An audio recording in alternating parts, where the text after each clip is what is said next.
Okay, so welcome back from lunch, everyone. It's good to see people have got their cups of coffee in hand. Keep the energy levels up. Yeah, I think we've had a very good lunch. So thank you very much to Accountancy Europe for that. Now, I think we had a very good discussion around potential projects before lunch.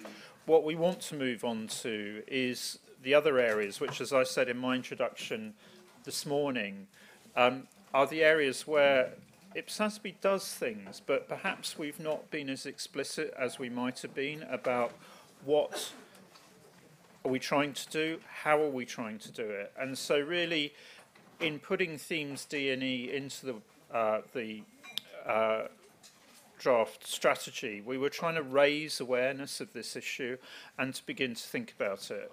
And it's us actually starting to operate very much in a different space with different groups and so on. So in terms of talking about the two themes, my colleague Bernard Schatz is going to talk about theme D, and Bernard has very particular experience, having been in the Ministry of Finance through their adoption of IPSAS, and now is in the Court of Audit in Austria. So I think you have a number of perspectives. And then Francesco, who is Capalbo, who is another of the board members, will talk about theme E. And Francesco very much is our link at the moment into the academic community. And he'll talk about theme E in terms of us working in that in a broader community. So, Bernard. Thanks. It's always a bit difficult to kind of start sessions after lunch. But since you showed a lot of activity in the morning and already touched on a lot of topics we wanted to discuss in the afternoon, I'm pretty sure you will easily be able to connect and to continue the discussion. The first two slides I want to show you is showing you some sort of a dynamic we are realizing at the moment. And we already talked about dynamics. We talked about the capital markets. We talked about pensions, so demographic developments. So there are outside factors which are not really accounting issues, but will drive accounting and accounting solutions. And when we look at the landscape of the world, who's applying accrual accounting at the moment, that's kind of the picture you're getting. So it's about 38% of countries on a federal level, and that's the first point where it's kind of getting complicated. You've got different layers of government, and that there's not one picture, there's probably a selection of pictures. So you could do these slides in different layers, and you get different shapes.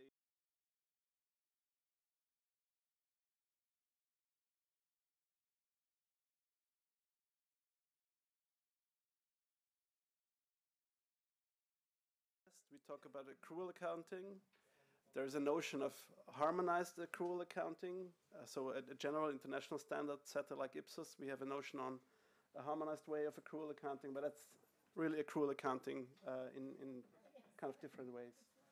And if you kind of expand this picture on the future, and that's kind of a self-assessment of governments saying, classic question in a job interview, where do you see yourself in 10 years, 15 years? That's what the countries come up with. And it's even more predominantly accrual accounting.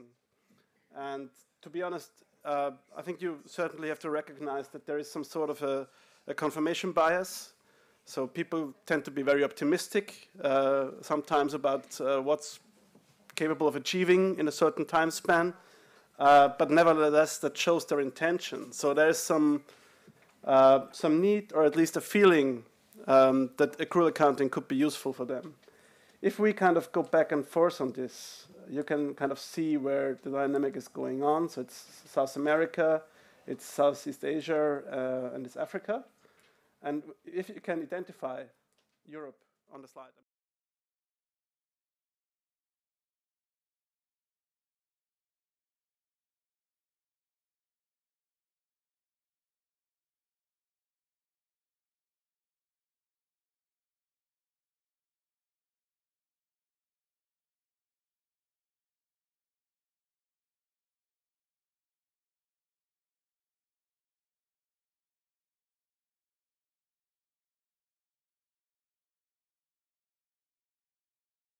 Ipsos. But usually, the most common way to adopt Ipsos is in kind of transferring it into national legislation, which means you're not going to find Ipsos 1, Ipsos 2, Ipsos 3 in practice. You're going to find an accounting law, you're going to find an asset accounting regulation or something like that, and then you can have to kind of figure out how much Ipsos is in there.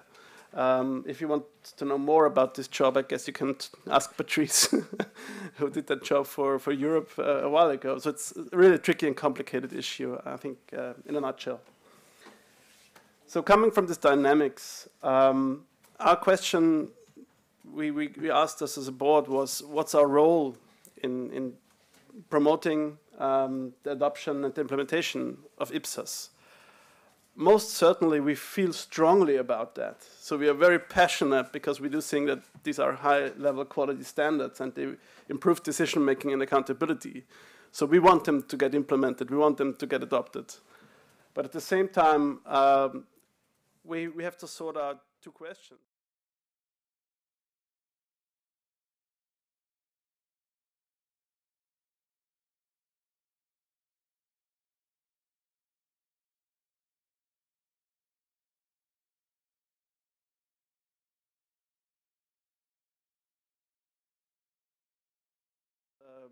About 10, 12 people coming in through working groups or task-based groups.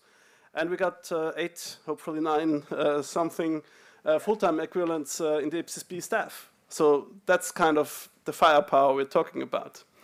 And when I remember and recall the discussions we had, and everybody was really enthusiastic about you should integrate budgeting into the Ipsos world, and you should kind of think about not just the convergence to IFRS, but also take GFS into account and so on.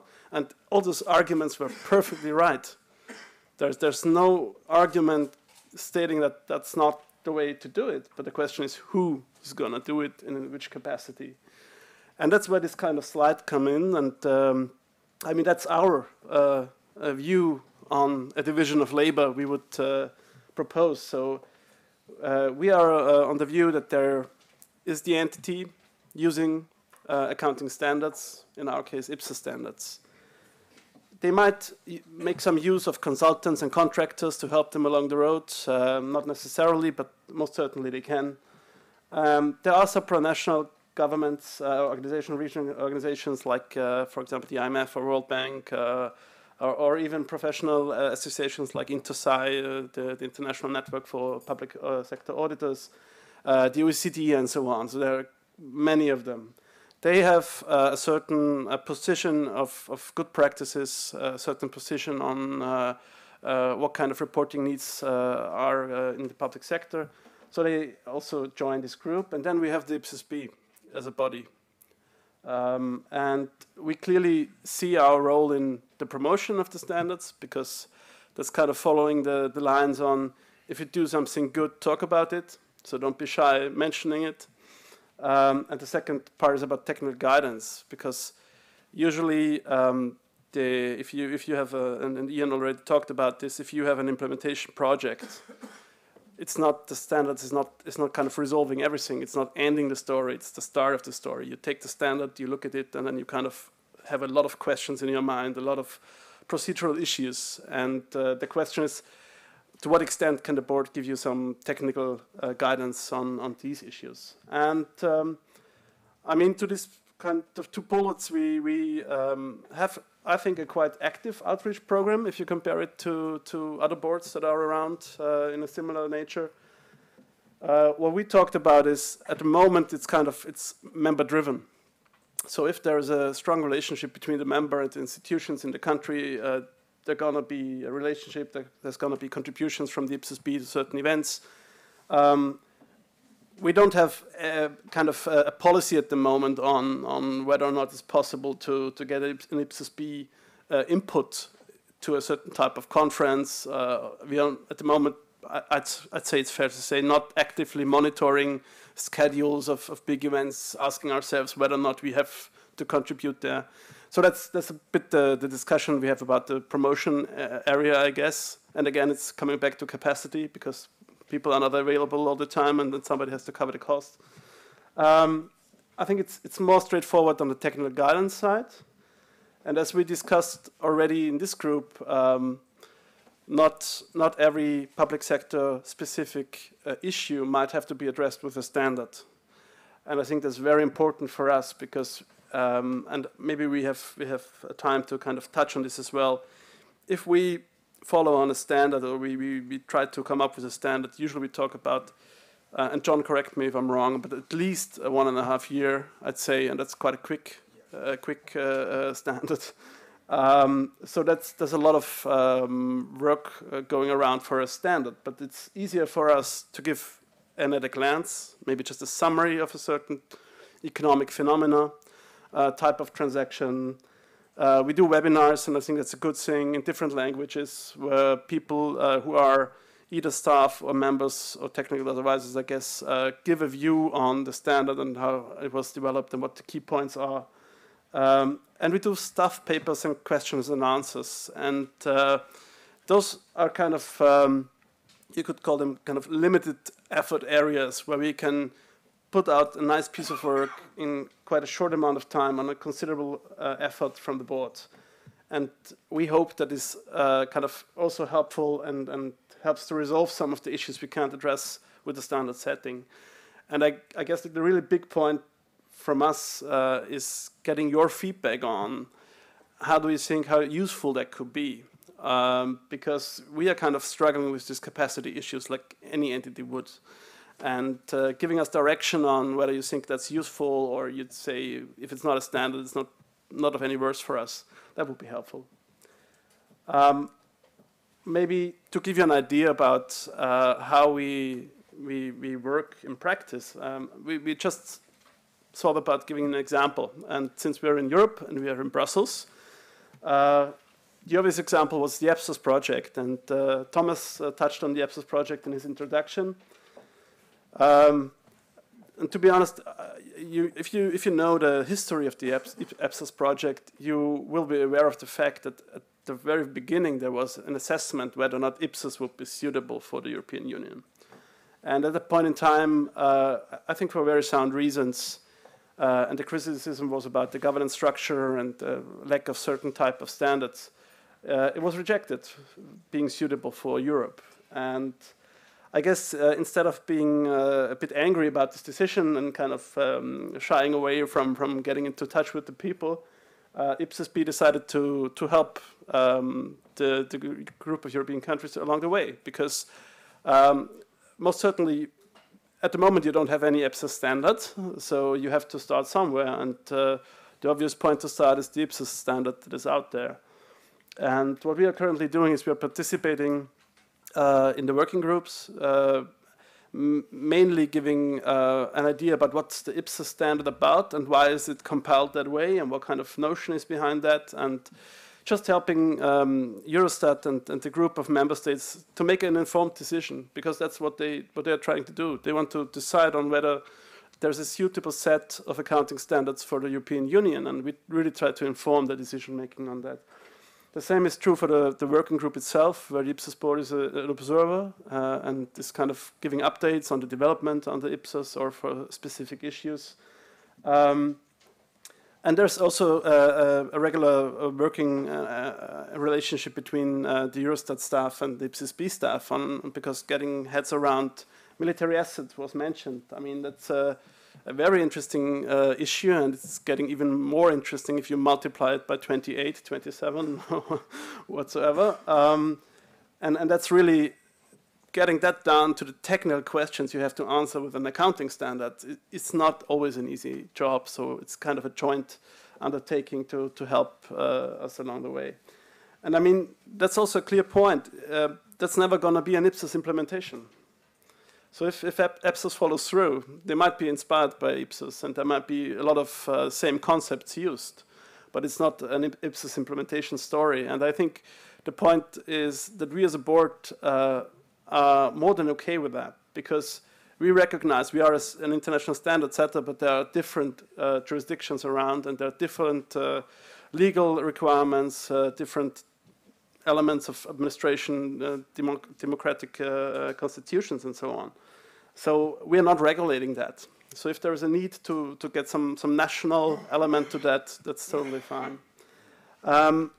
With that, I would be on the question whether or not you agree with us, and I kind of put some emphasis on that, using additional elements other than standard in our way of promoting the adoption and implementation of IPSAS, and whether or not you could think of maybe additional elements we have missed when it comes to technical guidance or promotion, or do you think we have a mandate, and I can put the slide back up again probably, when it comes to financing or practice or capacity development, which we clearly said we don't have a stake at the moment. So that's what we would ask you to do. Thanks.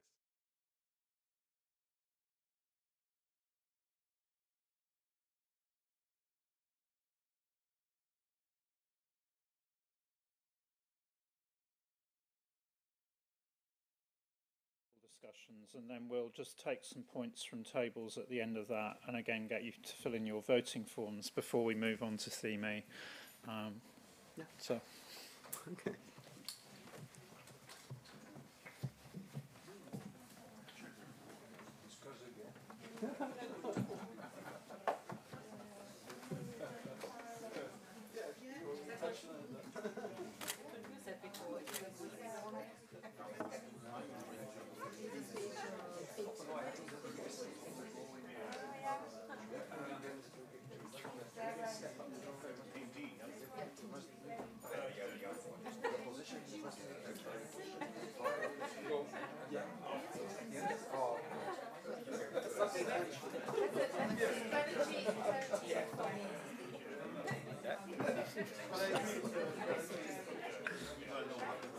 Okay.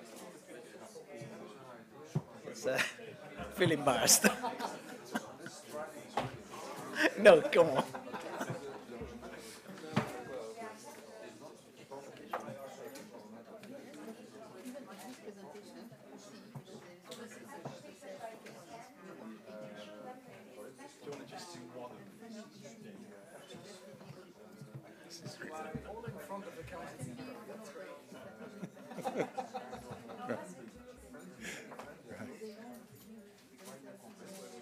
Great. Thanks a lot.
Yeah, we haven't done that. I realize. You stand in the middle because then we can read the... The accountancy. Yeah, that's true. I can stand anywhere, actually. That's the delivery. Behind it, or how is it? Okay. No, we were just saying the smaller one so that you can I'm read going in the middle Oh, to but I think anyone will say I have to do this. Yeah. Yeah. Is it? Yeah, John, are you? No, John? Oh, no, John. John! Yeah, John, of course. Let me squeeze Oh, in the middle. let's squeeze like So this. let's, Maybe it's better, yeah. Yeah, so that's a little Okay. bit like that.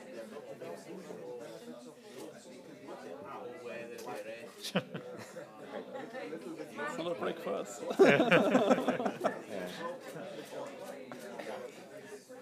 Okay. Okay, Great. thank you. Thank you. Perfect. No, no, excellent when a picture of me was taken, but it is good.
But I talked to one of those persons and I said, well, that's a wants to promote his method. He said, no.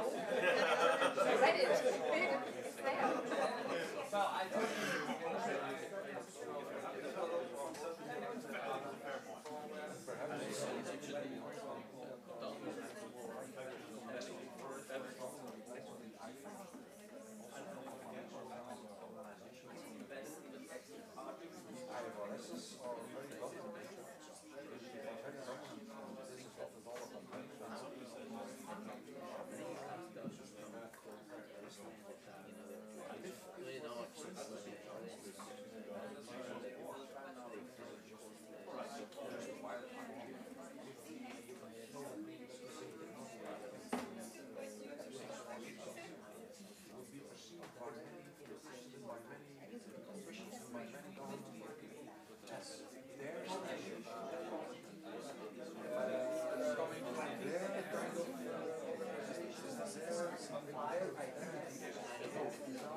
So there are always benefits. Managing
Yeah.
Can we respect time? What's in terms of talking?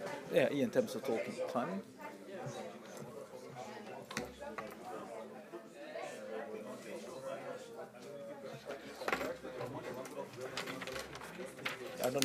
I don't need much time. Just tell me.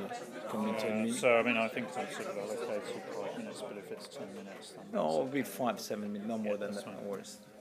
Okay, so as ever, cutting into the conversations, and I can hear good conversations going on.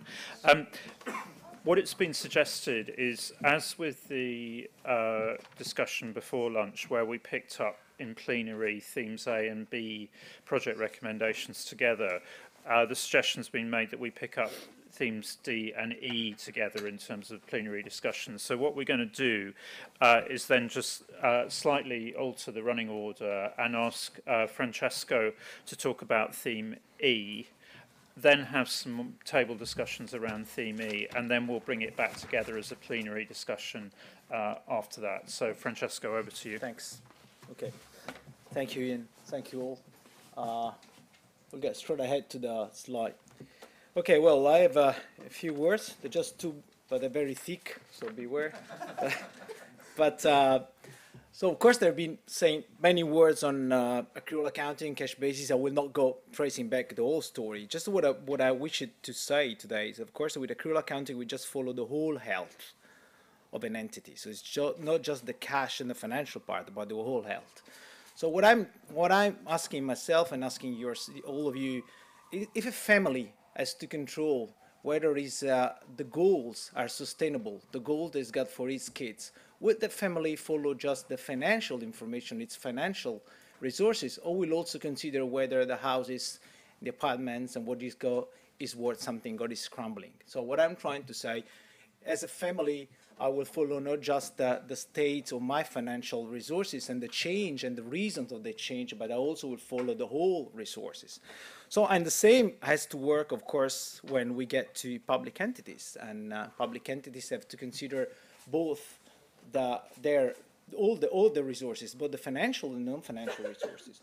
And with accrual accounting, then you have a more, I would say, a comprehensive information. So I'm not still talking about whether it's a better information, it's a worse information, but definitely it's a wider information. It's a wider information where cash is not lost, so cash is still there. It doesn't mean that you don't follow the cash anymore, of course. And as the family, I would say, it must consider whether its goals are sustainable. Of course, it's the same for a public entity. What about the future generation? So the way we are living, it's a way that we can continue in the future. Are we saving for future generation? So intergenerational equity, for instance, is a key. It's a key point, intergenerational equity, and this is very up to date today, especially in countries like this continent where people is aging.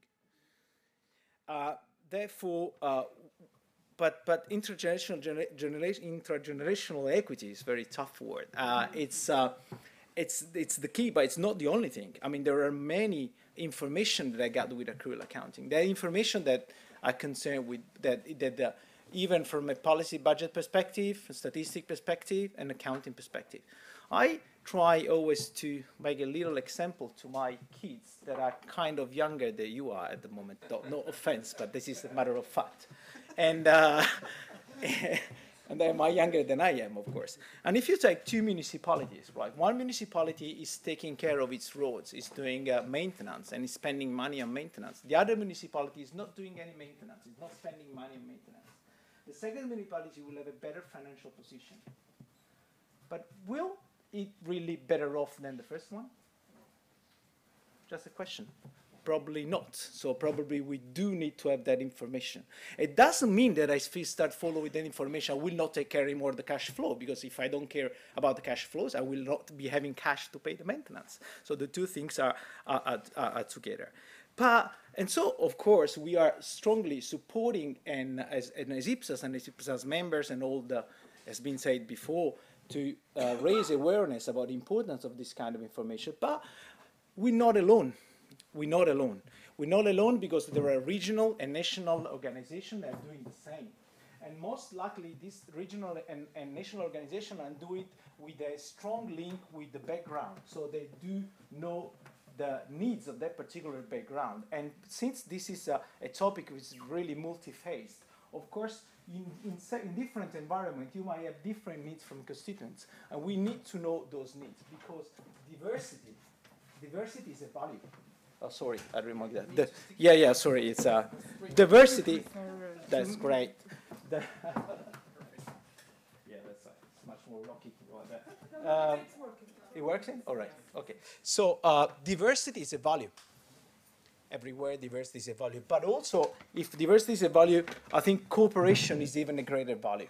So we do not just want to see what the others have done, but we want to cooperate. That's what we have done. We have built a relationship with the IMF and World Bank. We had the joint seminar with IMF last March in Washington, and work with regional organizations. And especially it's important, in my perspective as an Italian, I would underline the importance of relation with Intosai and the Court of Auditors, that in many countries, whose voice in many countries is very well, it's heard even more than the voice of politicians.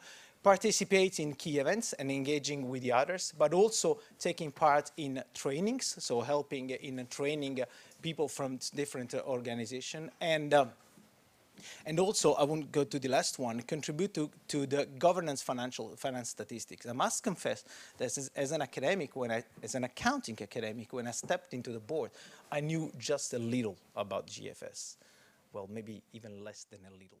I didn't know anything, honestly. But now I think GFS is everywhere. I mean, anytime you take an agenda paper of the IPSAS-B, it's talking about GFS. So I personally have learned a lot about that, and it is important that we converge on this point. Another point is to encourage development with the academic community. This is, of course, let me be on that side. It's very important because, for instance, just one example, we need evidences. We need research. The point is that at the moment, there is a lot of research that is going on public sector accounting and the use of IPSAS. But at the moment, there is no link. What I'm trying to say, there is a lot of people doing a lot of work. If we manage to work in the same direction, it will be better for all of us. We're thinking about that. With John, Ian, we've been thinking about that. But for instance, say, it would be interesting, I think, for the academic community to know what are our research needs. Do we have any call for research? We might be interested in knowing what is the state of the art, but we might be interested in knowing the experience of other countries. So we need to link of that in order to increase the value of what we can achieve all together. And also, I think this is very important in the whole process. I believe that the involvement of the academic community, if it gets at the exposure draft level, is too late. It should come before. Should come when we start a project, when we do the analysis of the literature, so that might help us also to ground our basis for conclusion, not just in our previous IPSAS-B literature, but also in other literature. I think with this, we're quite open on that. We're thinking about how to do it. If we get information and suggestions from you, it will be even better. And we have one more reason to build on the link with the academic community. It's Luca Pacioli that is watching us. He's there, look at him. So there is controlling us. And when Luca Pacioli came out with double keeping, you might all know that double keeping, it was born as a control system. You have debit and credit because the real need was to control how much the people owned you and how much you had to give to the people. So if at that stage they've started with double keeping to have a better control of their resources, we might keep on that track and helping the government to have a better control on their resources. With this, I think we can open the discussion. Did I respect the timing? I think it was right. So, and the timing, there is so the question is, but I'll leave the question to Ian. No, thanks, Francesco. I think that's great, and that is a good introduction to this area. And just one thing that I might underline, which I think is a subtlety, but it is quite important in terms of the difference between theme D and theme E. Theme D, the idea is that focuses very much at sort of jurisdiction level, and we're talking about IPSAS, whereas theme E is much more broad-ranging, and it talks about accrual. So it's a more general, high level. Yeah, that's the idea. That's why I said to build on the work that others have done, because maybe there are some other countries have done some steps, so they already tackled some issues, and so we don't. The idea of the IPSAS-B, as far as I understood, is not to arrive and to erase all that has been done and starting from the scratch, but often it's very important to build on what has been done already. That's the overall idea. Yeah, that's right. So if we take 15 minutes then in terms of table discussions, and then we'll bring it back in terms of having a plenary discussion and just hear some of the key points that tables have been discussing on both themes D and E. Okay. And then you get to vote again.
That's good because I didn't know because it's SIFA owns the managers to people who make decisions. So how do you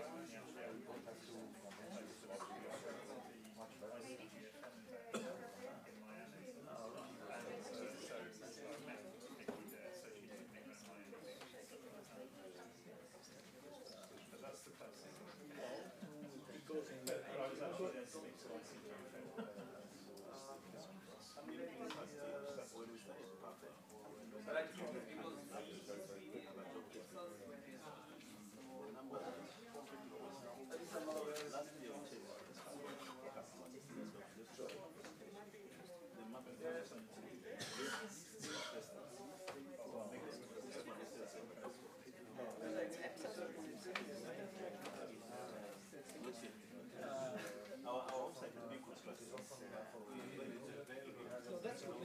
good information that you gave me because at the stage I was still talking about my original idea was to get in touch with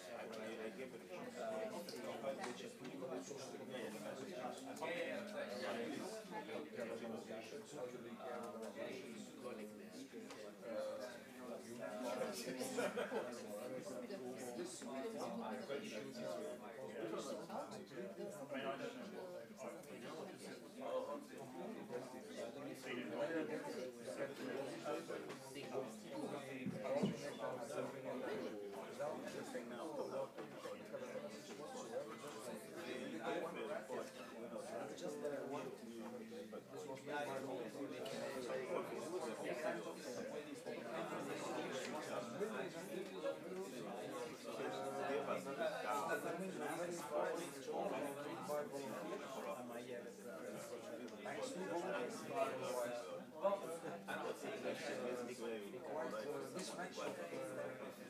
requirements and resources. Therefore, perhaps might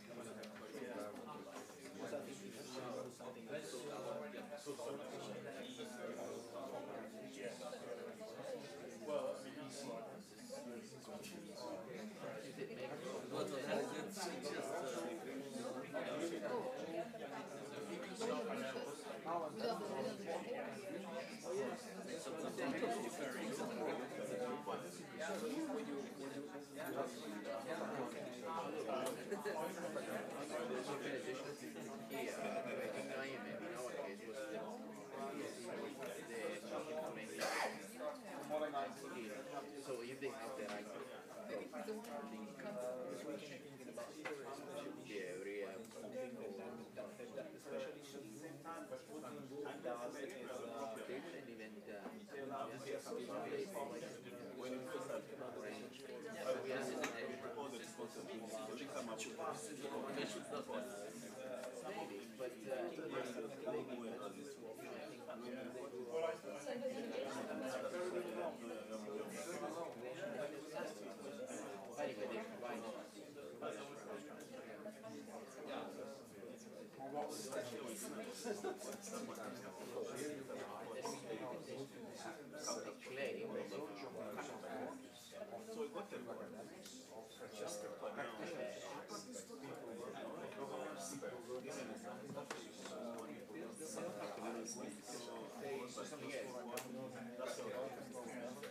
everybody is involved. You could also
Okay, so if we bring the table discussions to a conclusion and then get some feedback from the tables.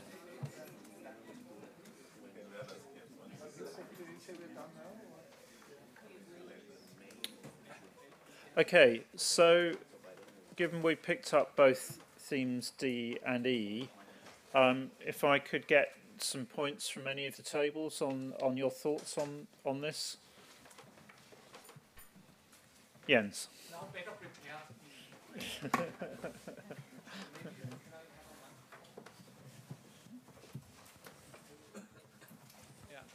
Thank you, thank you.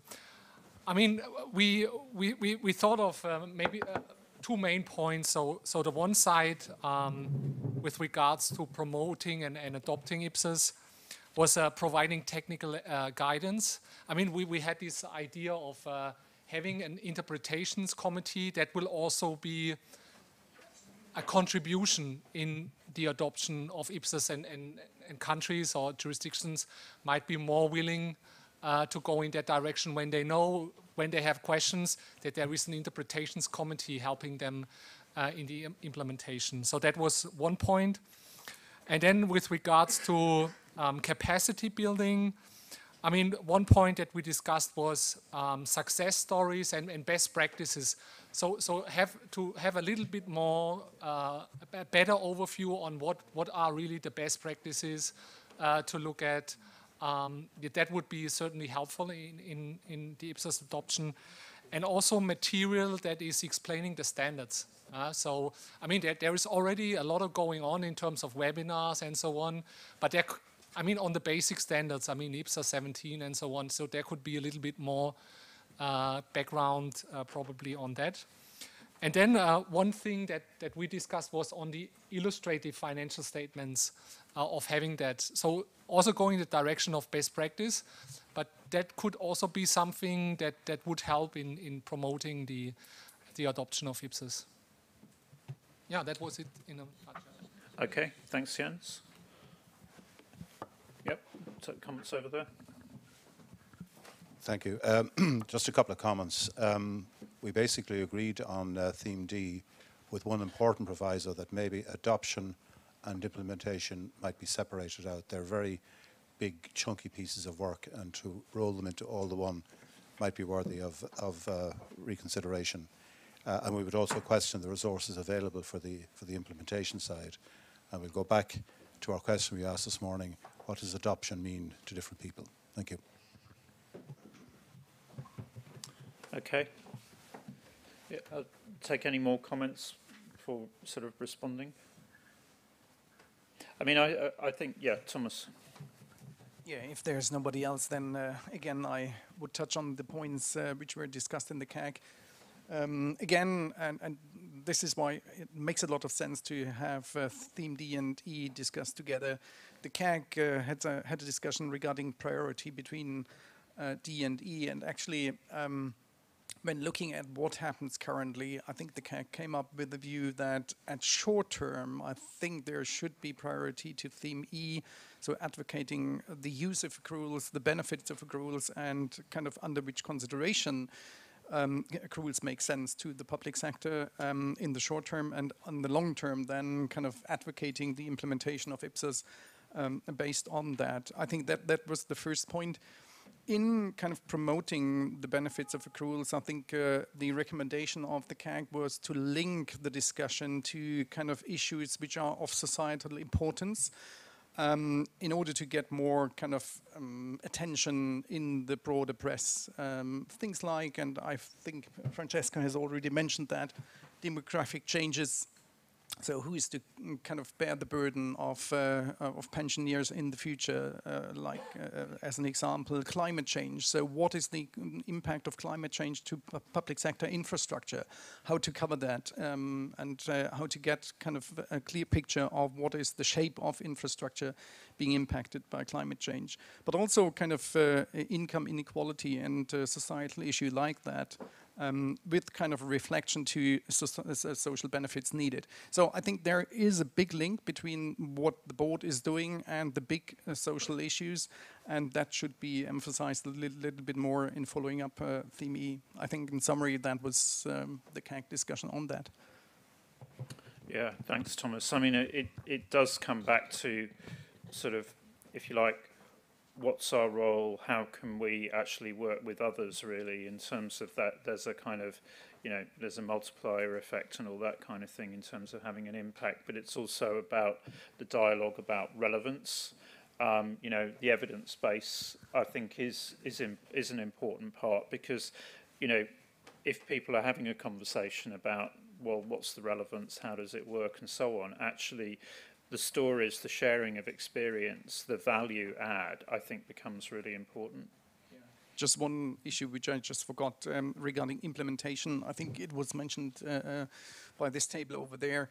I think CAG warned the board to get too much involved in implementation discussion. I think there was one aspect regarding implementation, which was that probably in looking at the increasing dynamic of adoption and implementation, however you define that, I think there will be much more kind of communication backwards to the IPSAS-B based on experiences from implementation and adoption, which certainly will have an influence on standard setting. So from that direction, yes, there was an influence of implementation, but not getting stuck into implementation guidance.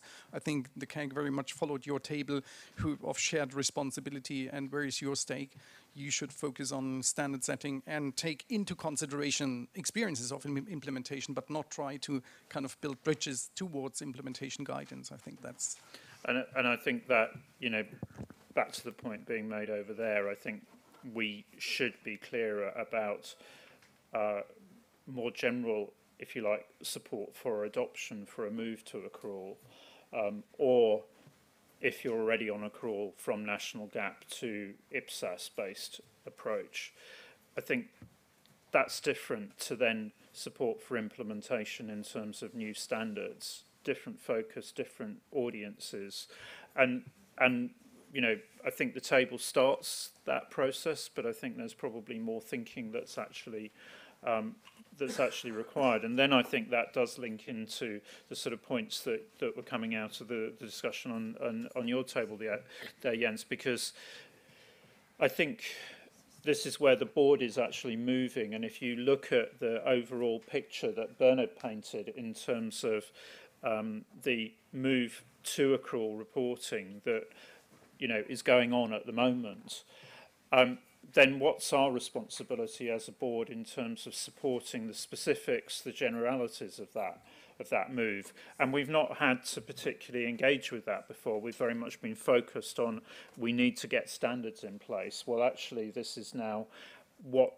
it's the board maturing, I think, in terms of actually we're now having a standard suite that is being used directly or indirectly around the world across different jurisdictions, different challenges that they're facing, which is then the point about feedback. How do we get those feedback loops actually working, and how do we respond to that, and whether that's through additional implementation guidance, whether that's through moving to some form of interpretation, capacity. I think those are the sorts of challenges that await us, you know, that are out there, and it's really a question of how we chart our way through that, I think, over the next few years, and recognise this is going to be an ongoing process. But we need to be clear about how we're actually trying to do it, because I think, you know, even just thinking about, well, what are we doing, what are we not doing, actually becomes a useful thought process, because it's then useful to have that dialogue, you know, with the World Bank, with IMF, with the African Union, all those sorts of organisations, different perspectives, different positions, different degrees of influence. But undeniably, those international, those regional organisations, I think, are very important and can be very important advocates. It's then a different debate that you have at a jurisdiction level. How do you actually get support for adoption with particular politicians and so on? So many different features, but actually us being clear about what our role is and how we support that, I think then becomes really important. Okay, any more points people want to make on that? I think, you know, it's kind of come up. It was interesting how it came up earlier on, but I think it's also, you know, it's the discussion just now has taken that further. Yeah, Jen.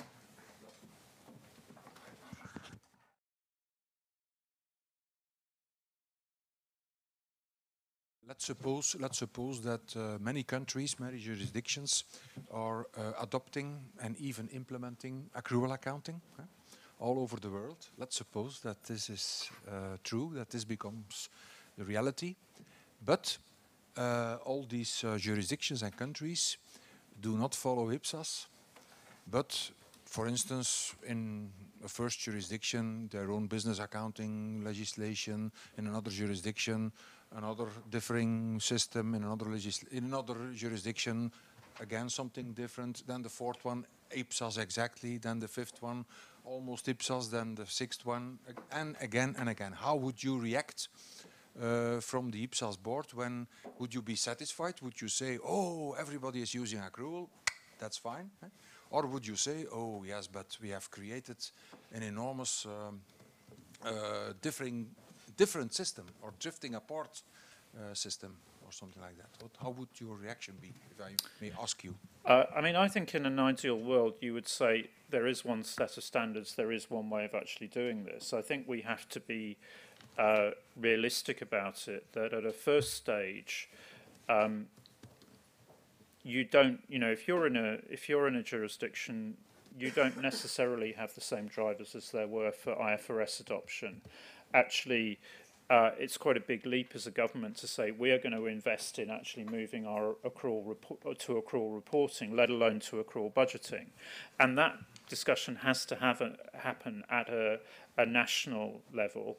I think realistically, and again I say this as a former Ministry of Finance official, there is a reluctance to say we will commit ourselves absolutely, unequivocally to following standards set by an organisation, an international organisation. You know, you want that ability to say, there might be circumstances where we will not follow that, and I think that's the first. I think that's the first sort of position that you get to, which is why you see, you know, Philippine public sector accounting standards, Malaysian public sector accounting standards, not because they are necessarily different. In most cases, if you look at them, they are very much based on IPSAS, but you've still got that kind of safety valve, if you like. And so I think that pragmatically has to be what we're aiming for, that there is still this debate about whether to move to accrual or not, how you use that accrual information. What we have to do is put in place strong standards that actually can provide the basis for all of that. Then I think the second stage starts to kick in, which is actually having moved to accrual, which is the big change. Actually, once you're on accrual, moving from one set of standards to another has its challenges, yes, but you know, actually they are relatively restricted, relatively bounded, because that's where, for example, the involvement of the ratings agencies, as an example, will come in, because they will be saying, we want consistent information. Why is it that you are not on the same standards? So they're really using the information, but you have to go through the first stage, I think, to get to the second stage. So yeah, in an ideal world, but I think I'm a pragmatist, so I think that first step is going to be really important for most jurisdictions, and then we move into that second stage. And I think it'll be interesting to see how divergent people actually are. You know, once they're actually on accrual. Probably the main area of divergence at the moment would be whether you put your pension liabilities on balance sheets or not. But I'm not going into that at the moment. I mentioned it once, and I think I got away with it. Patrice, final comments, and then, you know, sorry. Okay. Patrice, did you? Well, very quickly. Thank you, Anne. So I just want to add to what just said. On the political angle, I fully understand what you say. Every country will call EMSAS for Malaysian public sector accounting standards, but very often when you look behind, it's IPSAS. It's just that, you know, also in the private sector in Europe, you do not use IFRS as adopted by, well, as issued by the ISB. You use IFRS as adopted by the European Union. You still have that safeguard. But I really see also maybe the danger to too much in the communications do the difference between accrual and IPSAS, because what you need is good accrual. And when you have to start from scratch, just think IPSAS from the start. So indeed, even if I understand what you say, there might be some danger in insisting too much on the difference between the two in the communication. Yeah, I think you're right. I think we do have to be very careful about that, how that's nuanced, how that's, you know, that's communicated. But, I mean, it's interesting, just picking up on your point, I think if I look at what's going on in terms of adoption around the world, and let's just talk adoption for a minute. Actually, I think the point you made is entirely right now, that because the IPSAS suite is increasingly mature, it's covering the issues, people will say, well, why do we need to do anything else? We maybe need to review them, and you have that endorsement mechanism. It's interesting that the more fundamental debates are actually where you do already have sets of standards that people have developed and have thought about. And actually then there is a real, you know, there is a real debate about, is this a set of standards that we want to, you know, can support our work?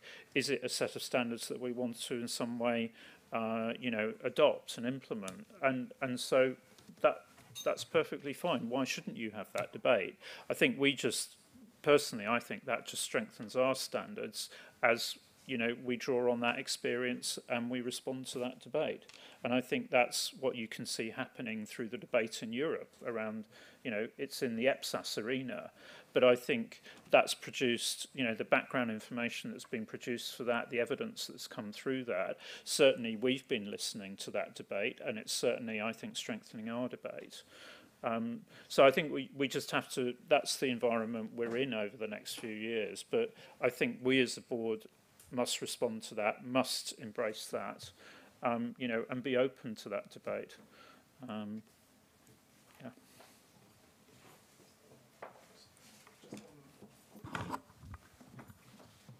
Yeah, just one last remark, building on what you just said. I think what we see globally is kind of a trend, kind of getting rid of discussions on a national level, where to kind of have deviations and specific issues in the country, more towards kind of bringing the issues into the Ipsos B discussion. And I think that's exactly what Europe is doing at the moment, just to say, okay, if we want to get it right, if we want to get it suitable for us, there is the need to influence the Ipsos discussion, and via that then bring it in backwards into the national application of that, instead of every country discussing why are we specific and where should we deviate.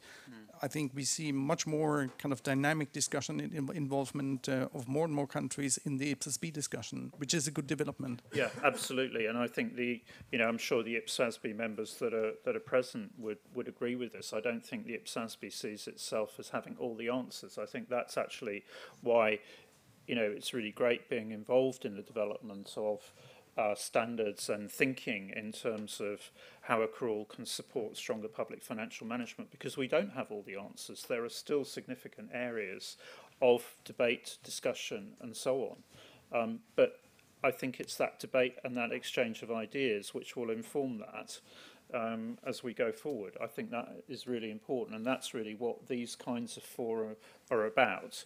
It's actually getting that debate and that exchange of ideas, you know, and getting ideas in. Francesco. Just one point, because Hyun made a very nice example. Just to say, I think we have to also to see what happened in the private sector. Like, if you see when IFRS got implemented by listed companies, as far as Italy is concerned, we have also seen an incredible improvement of Italian accounting standards for an unlisted company. Because of course, even if those companies were not applying those IFRS, there was always the trend to comply with that. It was a challenge. So even in that case, I think in those countries where Ipsos would not be implemented, well, they would still be having a very important role as a quality benchmark, and it will be always a stimulus to keep on improving. So I think we cannot expect, it's not reasonable to expect the whole of the world will use Ipsos, but I think still it's very important to have some quality reference at international level, and will help the national to improve, even if in the first phases, as Thomas was saying, it could be either way, that Ipsos will improve because of the information they got from the other ones. So. Okay. So good discussion there. I think it shows we're in a very dynamic environment, but I think it does show the importance of communication both ways, and that feedback and that input, you know, from adoption actually is going to be really important.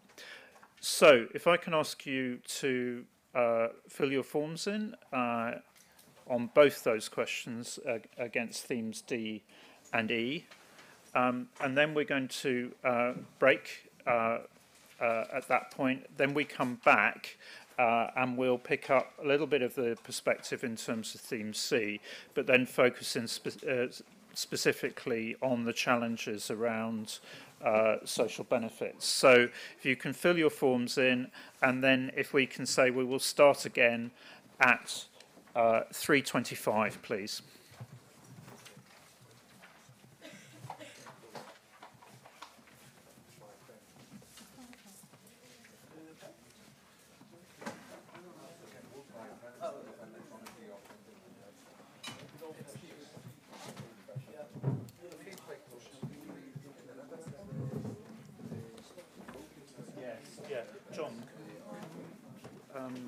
I just want to work out what we want to say in terms of closing comments. And Thomas said you've been sort of taking notes and so on as we go along. Yeah. So I just want to pick up what should be the kind of, you know, half dozen key takeaways. Yeah, okay, I'll take a look at that. Yeah, minutes. Well, we're just going to go to the Lisbon room and just have a... All right.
Bernadette back up, please. I wasn't sure which laptop we were on.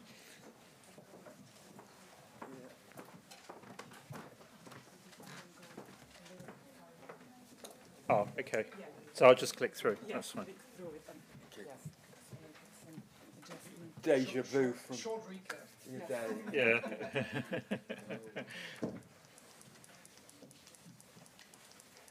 You've heard about the phrase life flashing before your eyes. Well, this is the IPSASB equivalent.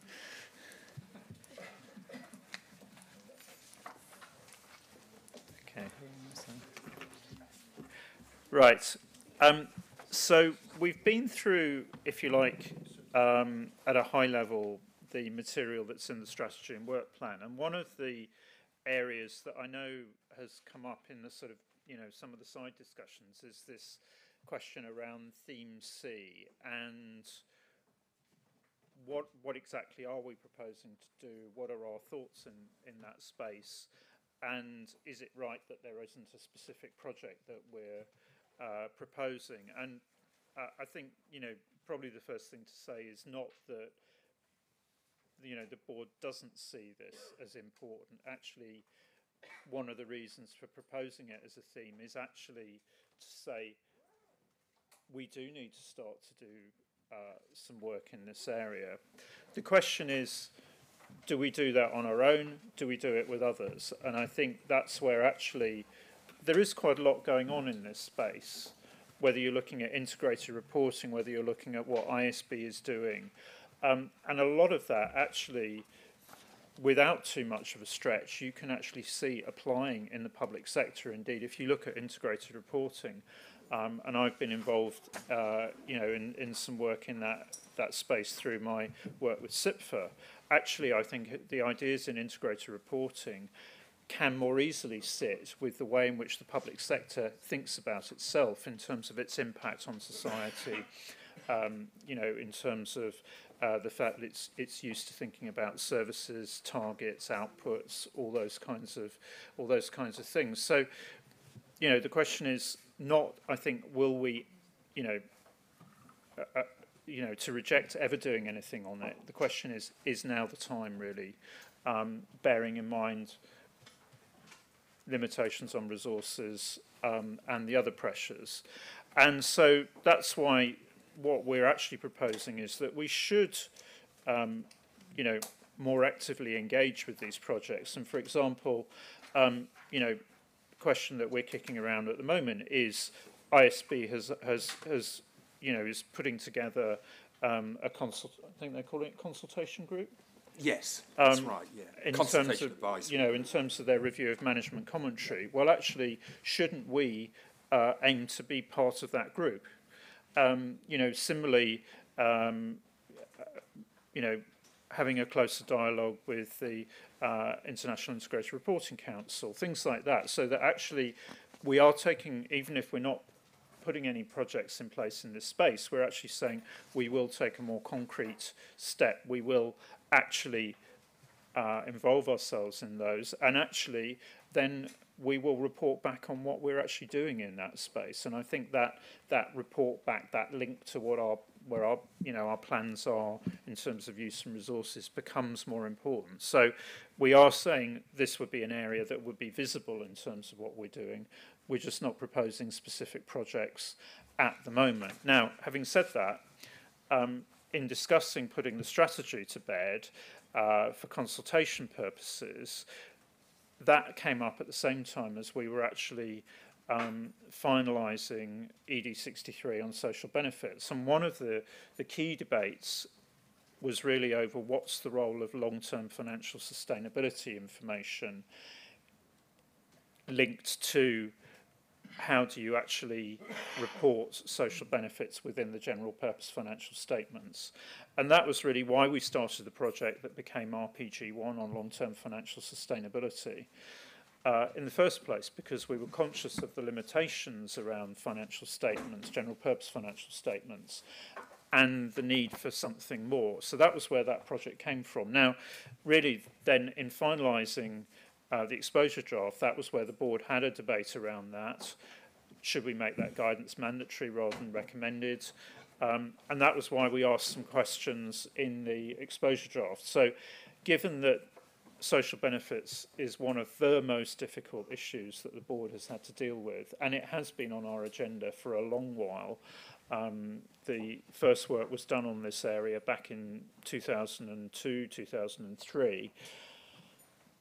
We wanted to take the opportunity of having you as a group of interested stakeholders together to ask you two questions, which are really around specifically the recognition issue that we have and the recommendation that we have, but also linking it then with the discussions we've had. Actually, should we think about more work in this area around long-term financial sustainability? So John's going to give you the background for those of you that haven't already sort of input to responses either through Accountancy Europe or national responses into the social benefits issues.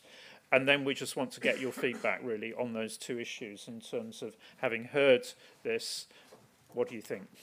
And then we will feed that back into the board's deliberations, and the board will have its first discussion around responses to ED63 in June.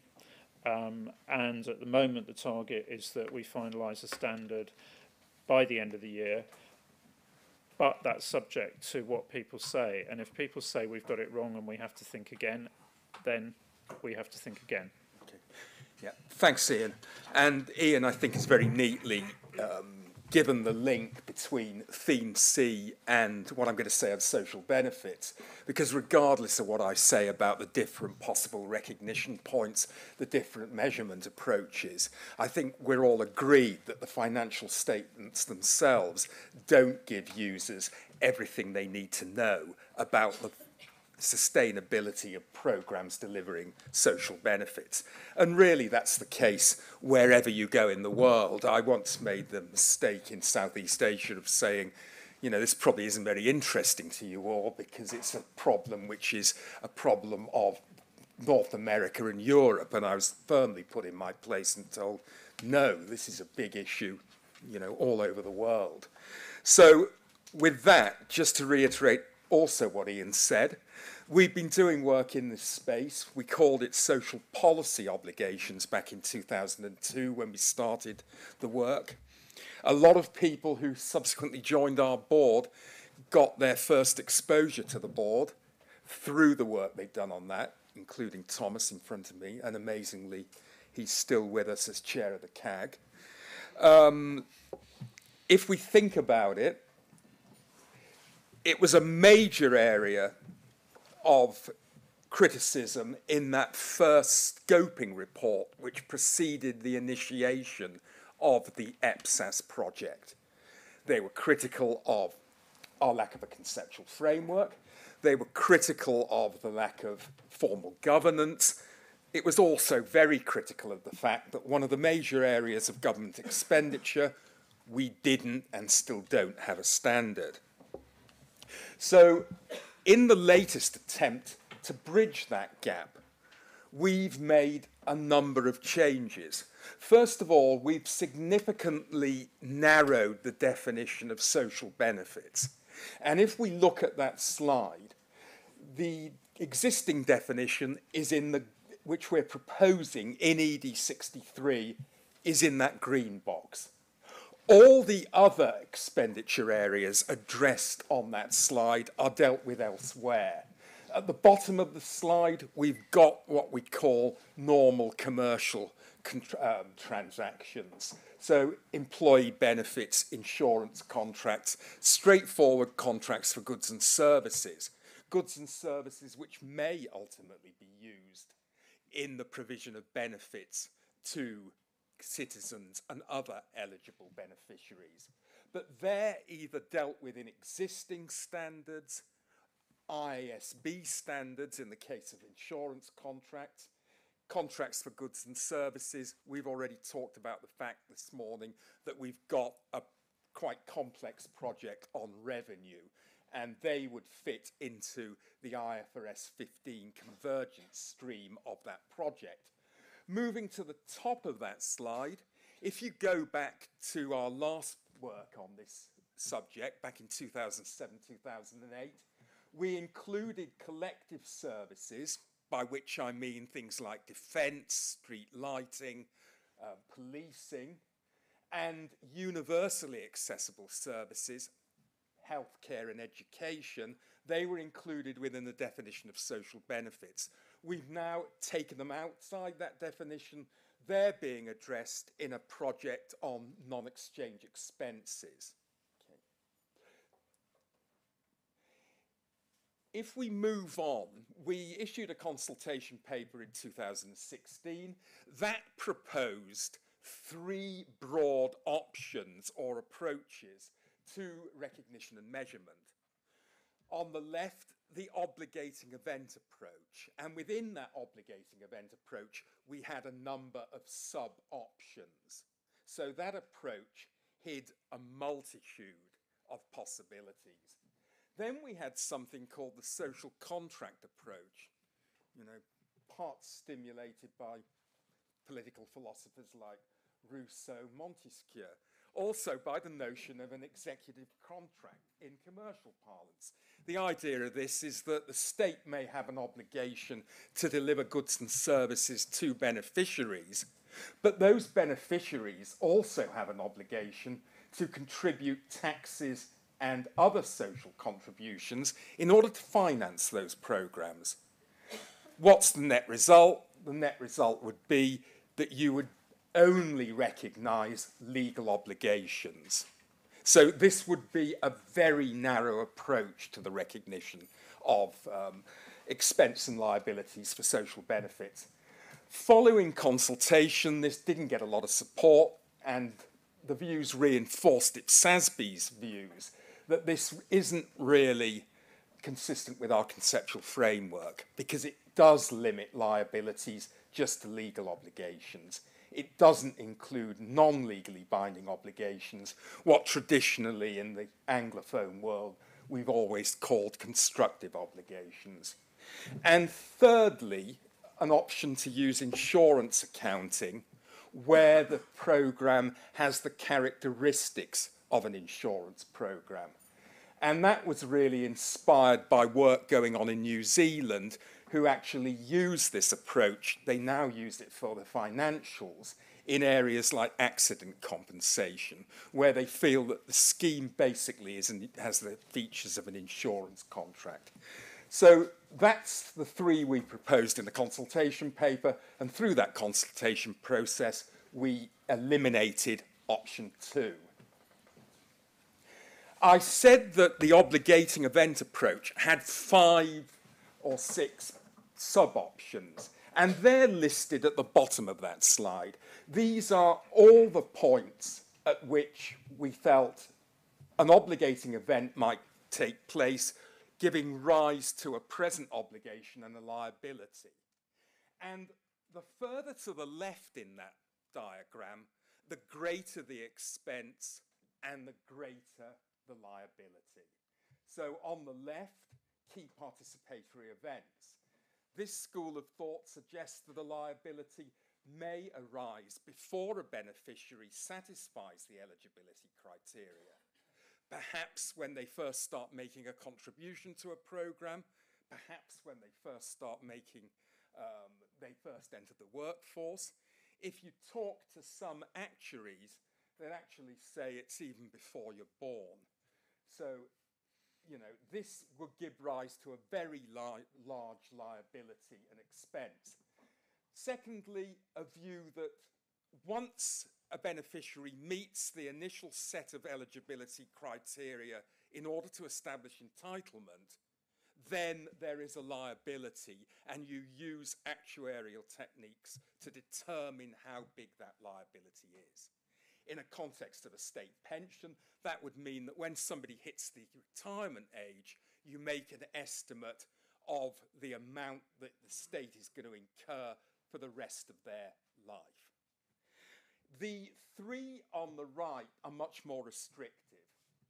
They basically link eligibility criteria either to receipt of the next benefit, the next instalment, to approval of the claim, or, much more narrowly, to an enforceable claim. In other words, a beneficiary actually being able to go to a court of law or an administrative tribunal and enforce payment. So basically, that really is a legal obligation. So the earlier the recognition point, the greater the expense, the greater the liability, the greater the implications for the reporting entity. And what we've now done is to try and refine this thinking as we develop an exposure, as we move we move to the ED and as we move towards an IPSAS.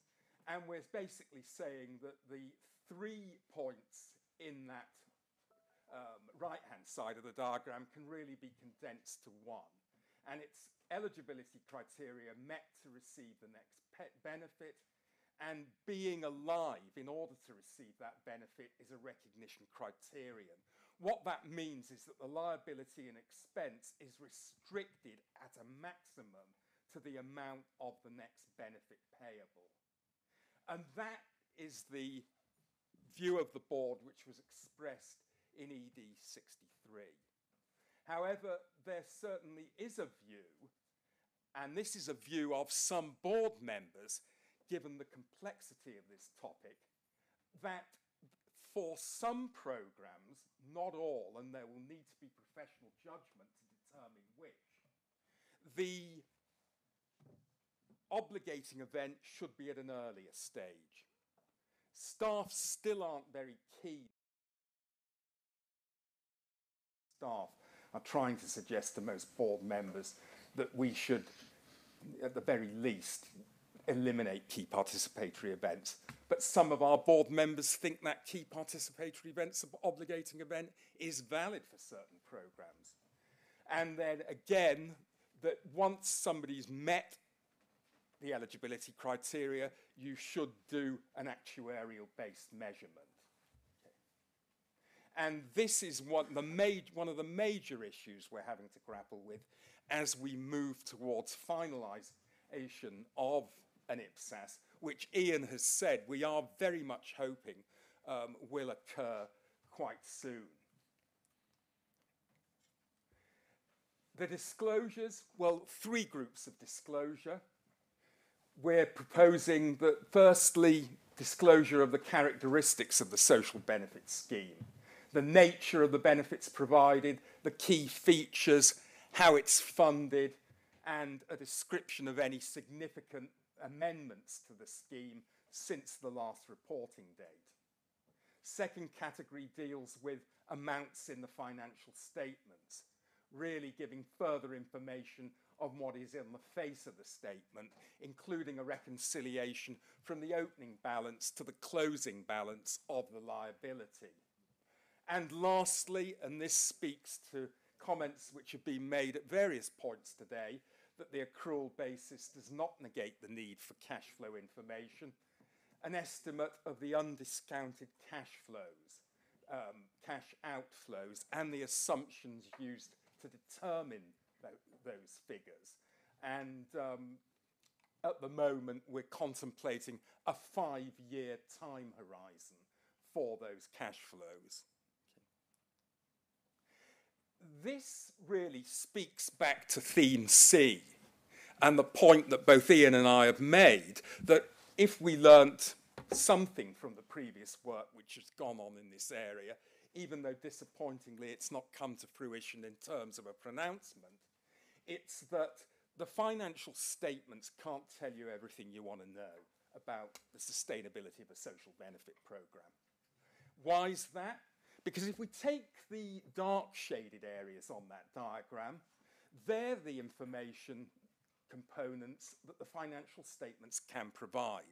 They can provide information on past cash flows, the assets obtained and realised to date, how those assets have been impaired and depreciated.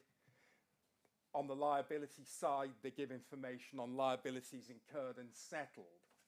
They will give some future information, the present economic benefits, present social service potential of assets, and the economic sacrifices needed to settle liabilities in the future. But they don't provide information on expected resources to be realized, obtained in the future, notably taxation resources.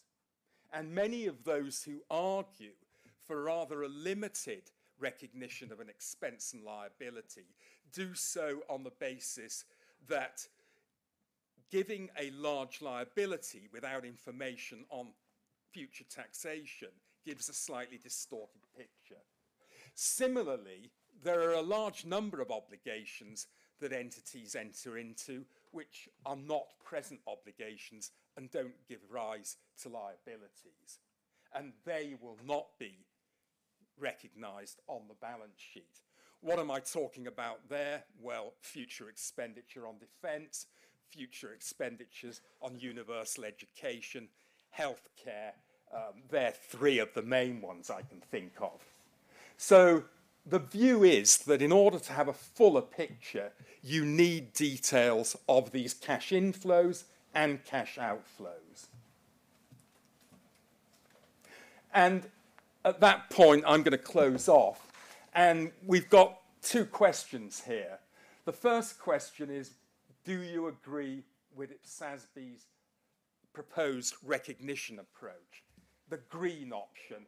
What do I mean by the green option? Let's go back to the slide. It's that point on the right-hand side, that refinement of those 3 points that we exposed in a consultation paper. So eligibility criteria met to receive the next benefit, having to stay alive as a recognition criterion. In other words, if the state pension, you have to satisfy eligibility criteria once every year, you may have to stay alive in order to get the full amount over the subsequent year. If you die halfway through the year, you will only be eligible for half the year's amount, even though the eligibility criteria only have to be satisfied annually. Okay. So in other words, we are proposing a fairly narrow approach to the recognition of expense and liability. And moving on, the second question that we'd like you to look at is, given what we've said about the importance of broader financial information, should we be more assertive in saying that entities ought to report on long-term financial sustainability? Should it be mandatory? Or would that deter adoption of IPSAS? Would some jurisdictions not have the capacity to produce this information? Should we as a board even be contemplating going down this route? Should we leave that to regulators? Okay. Ian, anything you want to add before we go No, I off? think that shows the nature of the questions that, among others, the board is facing at this very moment. And we recognise this is probably one of the most intractable and difficult projects that we've actually faced. But I think we as a board are committed to moving it through to a standard. I think there's no doubt that it's time that we did that. And really, we just want to get as much input as possible to the board's deliberations. We will start deliberating the responses that we receive at our June meeting. And that will be critical to us. So really, we're looking for your input at this stage. So if you can discuss those topics, and then we will come back at 4:10, take some initial feedback, and then we'll wrap up after that in terms of key points from today. Okay, so last discussion for the day. Thanks, everyone. Thanks.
Conceptually, start so that's I don't mean to suggest that I have a formula that really comes out with it. See how I actually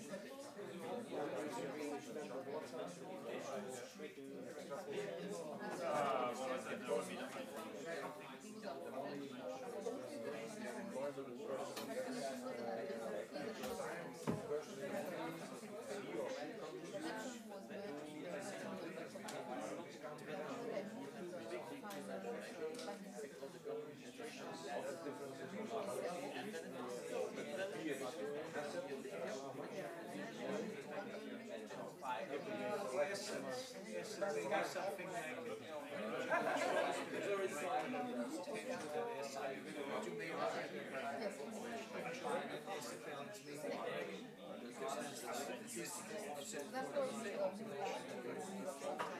conceptually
Yes, actually, performance will never be consumption will always be service costs, fast service costs, expenses associated with interest associated with such a calculation. These are the things that accounting standards must be always kept. Paragraphs of each of those situations. So that's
past benefits of actually not even in Greece. There was substantial curtailment of past benefits, future benefits curtailed. Hardly any cost benefit. And at the end of the day, someone to stay and make the payment. And that's why rightfully so question 2 sits right on the because when I heard the 5 years, I was always going to throw something out. Because that's nonsense. Only way to get rid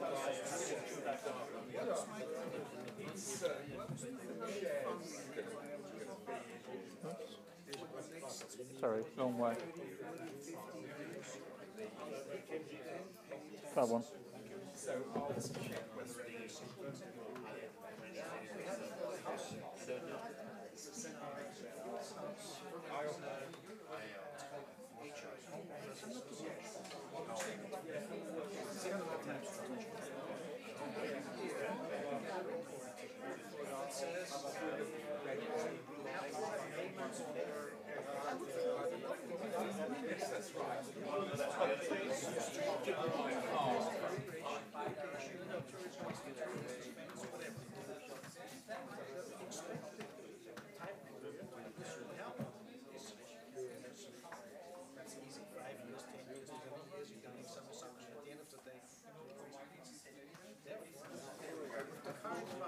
Don't worry, I normally don't have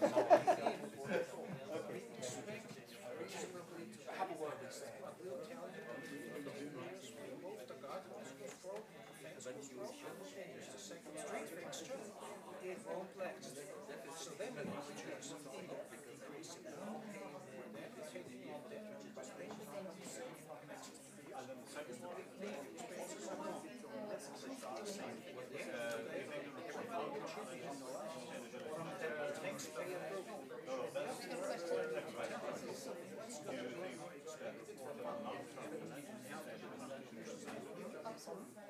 That is something it's easy to say, conceptual, how to account for it, and then political implications, the triggering event, put that word out of business.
Okay, so you've had a good quarter of an hour to solve for us a problem that IPSASB has been working on since 2002. So I'm sure we're going to come to a solution.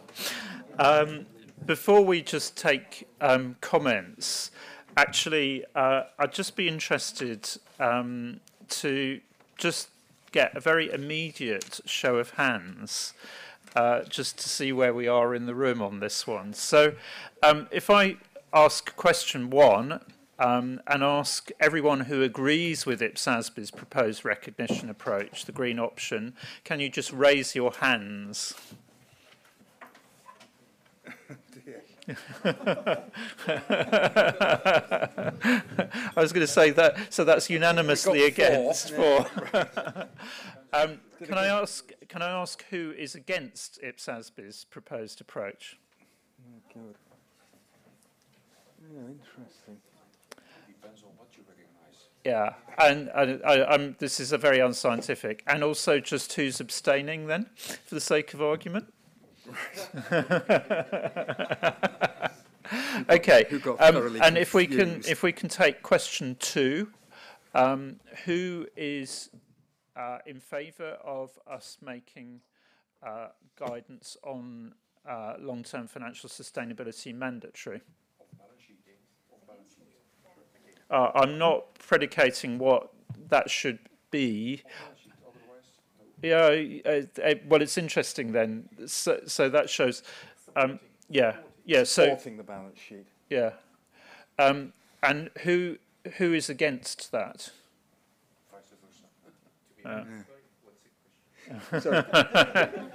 Well, I mean, I think that was very crude, but it does show you actually how difficult this issue is, because as you say, Johanna, it depends what your solution actually is.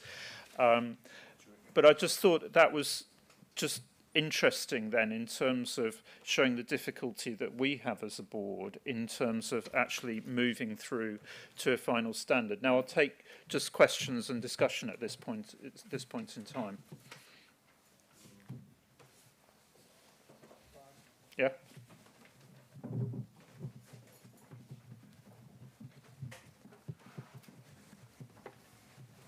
As indicated before, I'm clearly a financial accounting person, so I have a pretty easy view on that.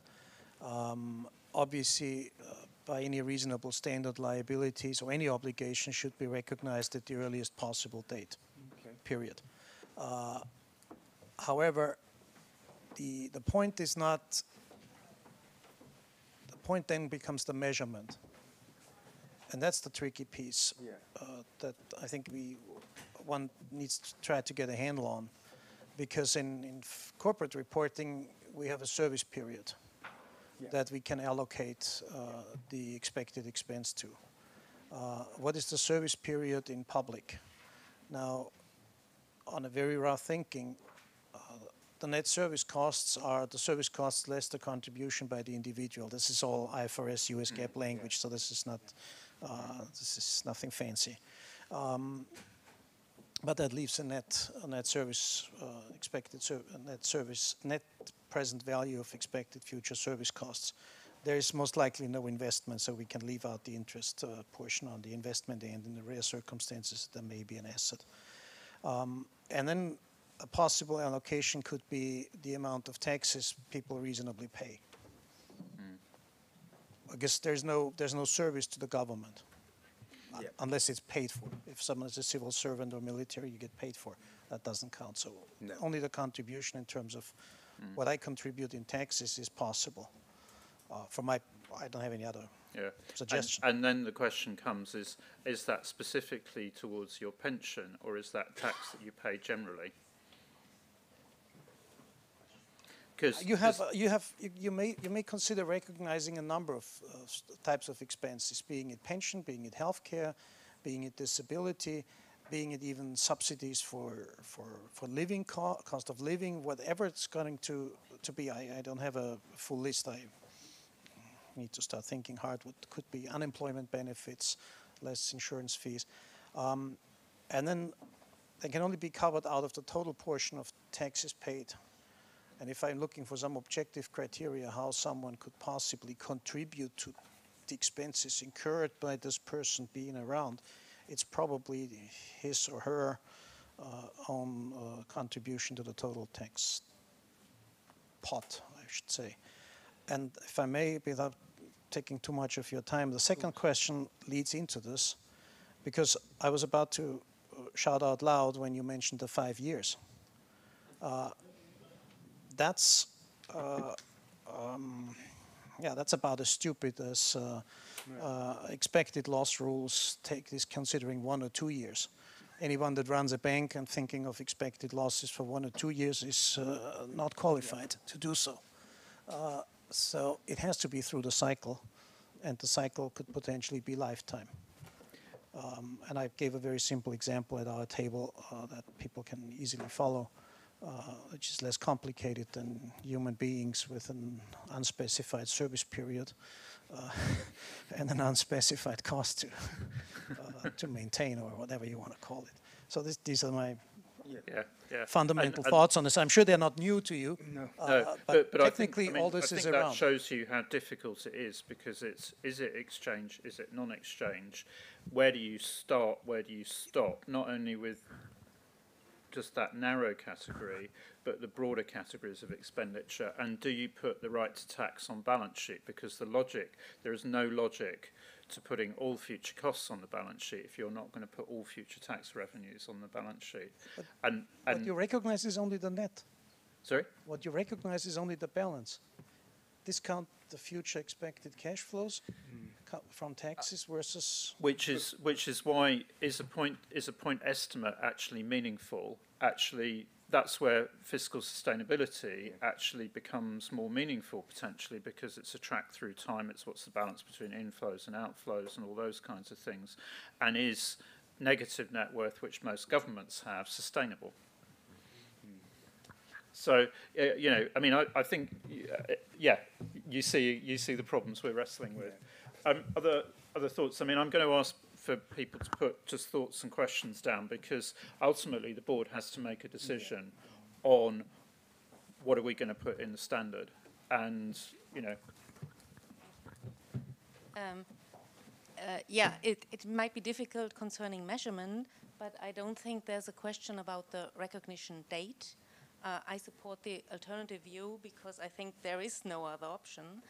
I don't see how being alive can be a recognition criterion, because with that argument you would never count for any accruals for pensions. So I don't see why this should be treated differently.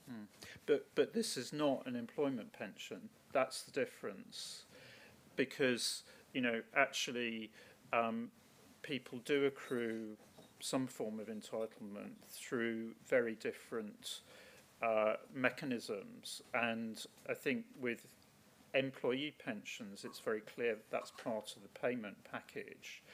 With a state benefit, a state-paid pension, you don't necessarily have to put anything into that. Yeah, but I don't think that's relevant in this context, because it doesn't matter whether it's a legal obligation or a factual obligation, like with social benefits. As soon as you've got the obligation, you have to accrue for it, but being alive cannot be the right criterion.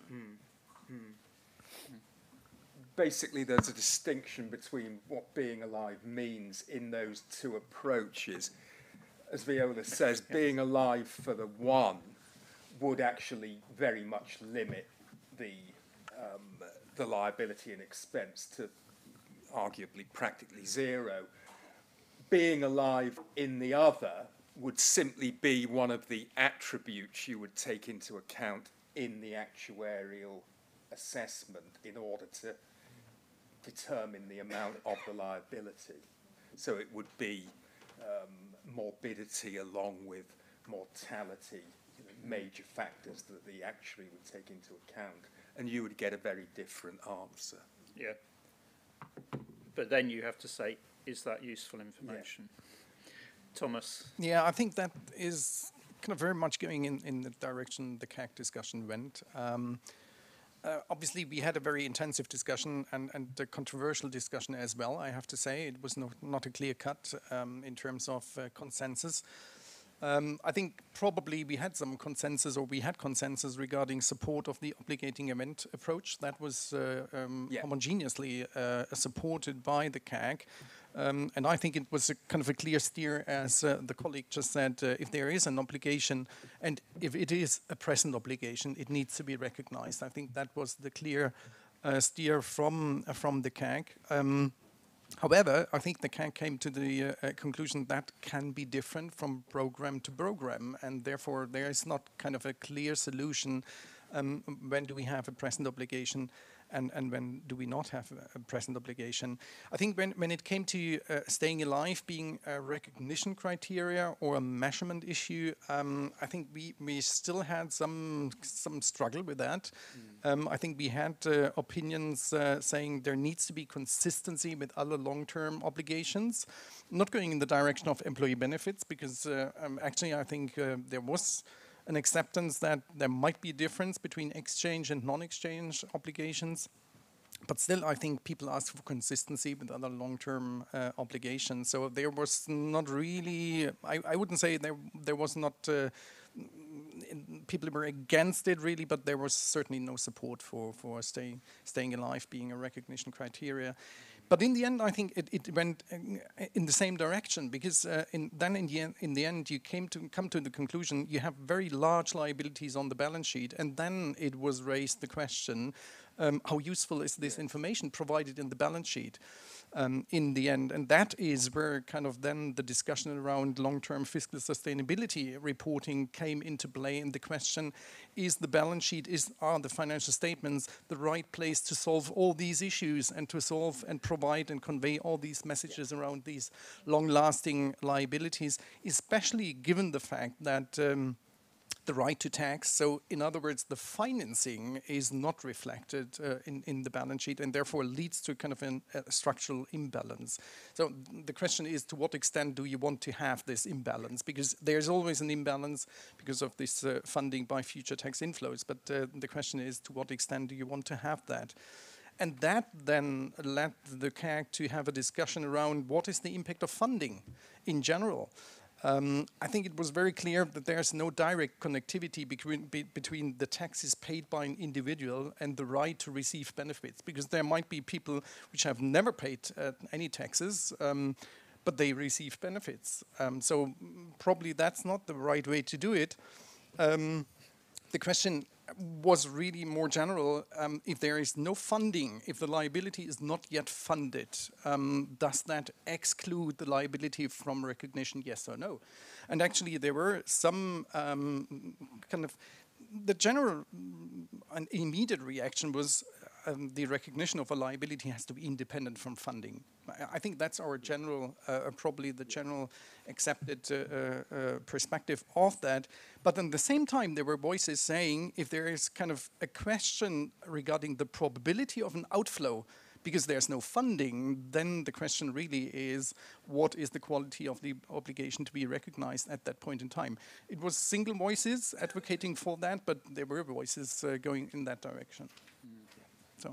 And I mean, in some respects, that's consistent with, I sat in on the discussion that the New Zealand Accounting Standard Board had on this, and their concern was, well, if you allow the insurance approach, which is essentially, you know, the kind of net approach, you know, because you bring in the funding, then how consistent are you if you take, you know, the obligating event approach for something that, you know, isn't an insurance-based approach. So, yeah. And I think exactly, this is where program by program, you probably have to make a decision whether you are in the area of political promises, creating kind of expectations, whether they are valid or not. If it's not funded, there is no whatsoever money to be seen in the future to finance this. So between kind of promises on one side and present obligations on the other side. So, and that is where the CAG struggled, to be honest, in giving a clear steer. Obviously, you didn't expect the CAG solve your problems, but obviously it wasn't the case anyway. Yeah. Okay, thanks, Thomas. Patrice.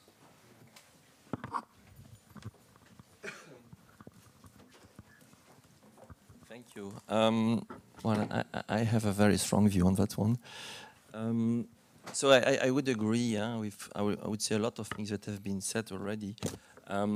Maybe one thing which is important is not to link it with service, because here it's about, like you said, how an obligation is created, and maybe sometimes it's created many years before the payment is made. So in that respect, really, when it is a case, and I agree that there can be different, you know, fact patterns, circumstances, schemes, etc., that need to be taken into account. So that's the reason why I would say we would be more in the alternative view camp.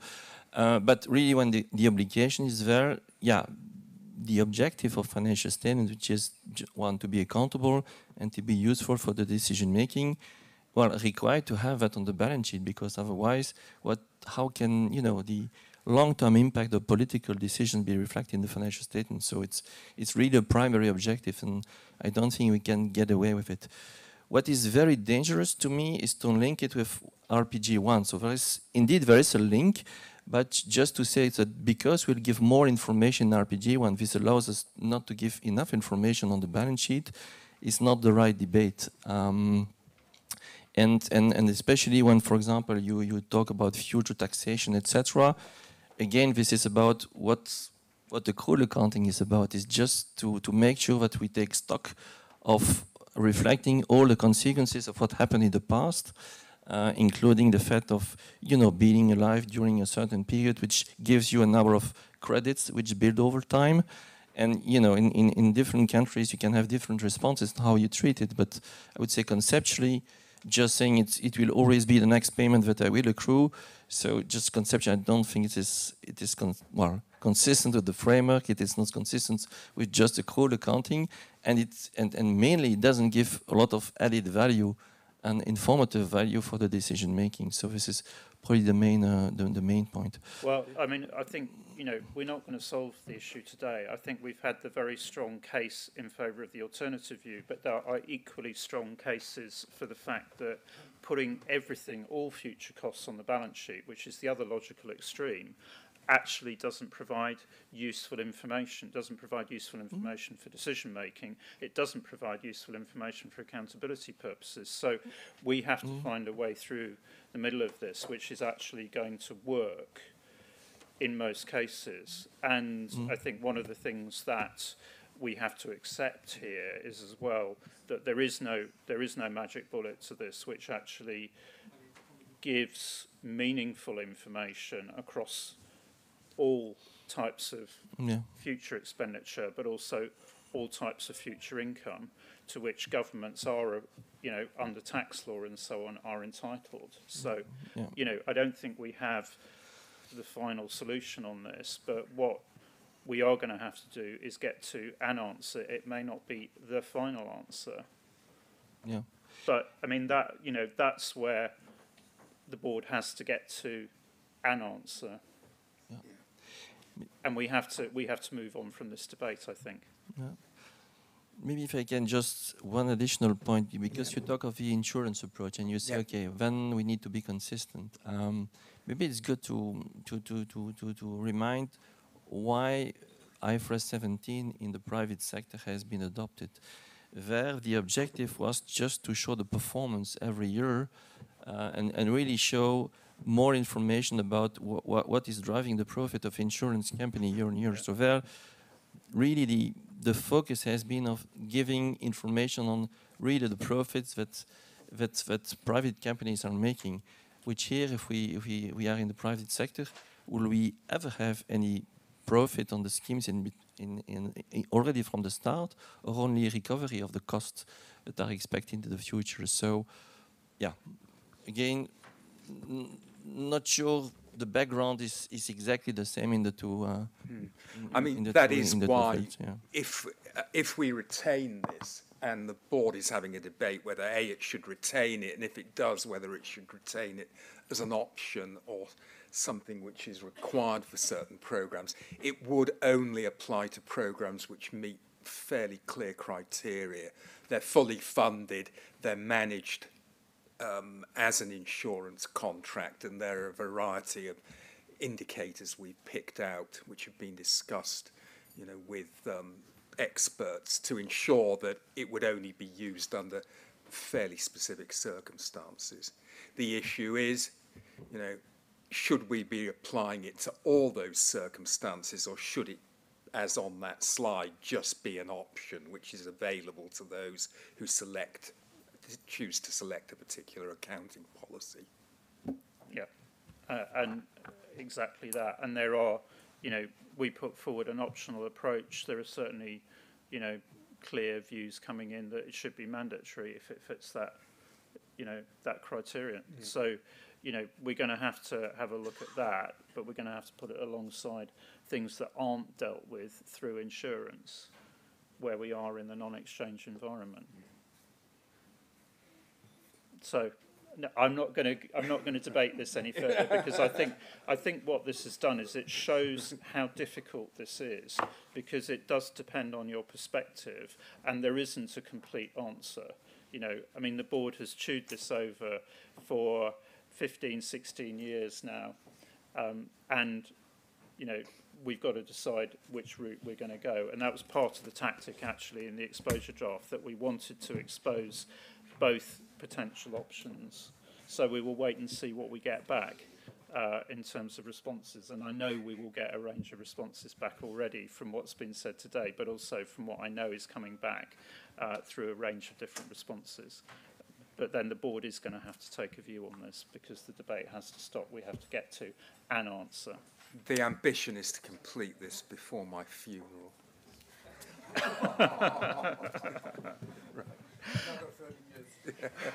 Okay, so I think that shows the challenge that the board has ahead of it. We had a session with four of the five predecessors as chairs of the board when we had our Public Sector Standard Setters Forum last summer in Winterthur, and we had a chair's question time. And John rather blew my punchline, which was going to be his final question as question master was going to be, as chair, is there anything that you would have done differently? And my punchline on that was going to be, have got you lot to have sorted out the difficult issues before I got to be chairman. You know, because each of them had a hand in kicking this particular can down the road. So I think, you know, just going back in terms of today, I think today's actually been incredibly useful for us as a board in terms of input to where we go over what's going to be a very crucial period for us. I think if we review what's actually been said during the day, I think overall in terms of the strategy going forwards, there was clear support for the overall strategy. A reminder, though, that actually we need to pay attention to making sure that if that is the strategic objective, that fits with the mandate and so on. Point taken on that one. I think then in terms of the themes, again, the debate has been fairly much in support of those, although I think drawing on themes D and E, what do we really mean by adoption? What do we mean by implementation? I think that's a very important debate, and it really goes to the heart of where do we go as a board as levels of adoption of our standards increase around the world. So we need to do, I think, further thinking as far as that is concerned. Then in terms of thinking about the projects, I think, again, we've heard support from some for the projects that are proposed, but equally, I think it shows you that there are different views about where we go in future. You know, possibly some disappointment that we're not proposing any work under Theme C at the moment. But I think it's interesting to hear the discussions, and you know, it's going to be interesting to hear the discussion that we've had here put alongside the debates in other parts of the world. You think about natural resources, how important is that going to be going forwards? How important is differential reporting going forward? So I think those discussions are going to be, you know, the feedback we get from you on today is going to be really, I think, really useful. And I think overall, though, in terms of today, and also we've had the immediate feedback in terms of social benefits, which is going to feed into the debate that the board has, which will start back in June, over what's the direction in terms of that programme going forwards. But I think overall the theme very much from my side, and I think from discussion with the other board members, has been that actually the sort of engagement we've had today has been incredibly positive. And, you know, we really will take what you said and feed that back into our processes, you know, as we try and work out what our future direction is going to be, what projects to prioritise to meet your needs, but to meet other stakeholders' needs as well. So I think really just like to finish also by thanking Accountancy Europe in terms of actually having made today possible. I think it has been a milestone for us. It was the first session, and I think it has been tremendously positive, certainly from our side. So thank you for making that possible. Yeah, and obviously we are approaching the last agenda topic of today before the drinks reception where you're invited to. I think Accountancy Europe has been very proud to host this first roundtable. I think it has been a tremendous success, I would say, having heard the discussion, having heard the lively debate, and I think providing you with an immediate feedback on some of the burning issues. So therefore, I think I want to thank the great staff of Accountancy Europe for the superb work done. Thank you very much for that. I think it has been a success due to your hard work. So thank you very much for that.